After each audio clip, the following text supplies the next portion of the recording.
নমস্কার সবাইকে। আমার নাম মানসী ঘোষ। আমি একজন ফিজিওথেরাপিস্ট। আমি আগরতলা, ত্রিপুরা অভিসবাণী সোসাইটি থেকে কথা বলছি। আমাকে প্রশ্ন করা হয়েছিল আলিপুরদুয়ার থেকে।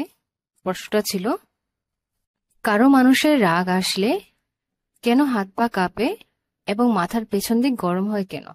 সেটার জন্য ফিজিওথেরাপি চিকিৎসা আছে কিনা। প্রথমত আমি বলতে চাই হাত পা কাঁপুনির ব্যাপারে। সেটা অনেকটা কারণ হতে পারে।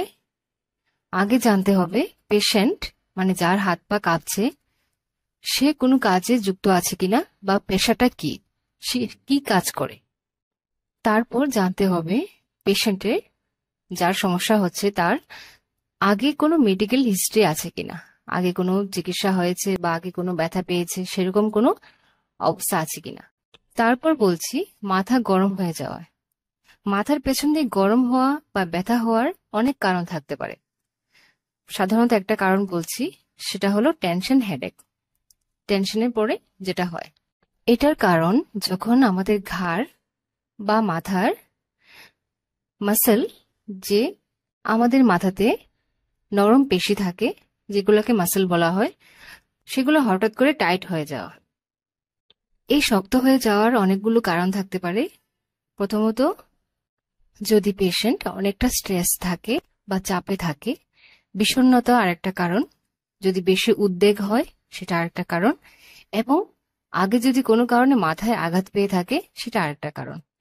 এইগুলো কারণের জন্য আমাদের মাথার পেছনটা অনেক সময় গরম হয় বা ব্যথা করে। এই ঘাড়ের মাসল এবং মাথার পেশি যে মাসল, এগুলো টাইট হয়ে যাওয়ার আরেকটা কারণ হতে পারে পোর পোস্টার, মানে আমাদের বসা এবং চলাফেরার ভঙ্গিমা যদি ঠিক না থাকে, সেটার কারণে আমাদের মাসেলের উপর অনেকটা প্রেসার পড়ে, অনেকটা চাপ পড়ে। ওই চাপের কারণে আমাদের মাসেলগুলা, যে ঘাড়ের এবং মাথার আর শোল্ডার মানে কাঁধের মাসেলগুলা অনেকটা টাইট হয়ে যায়।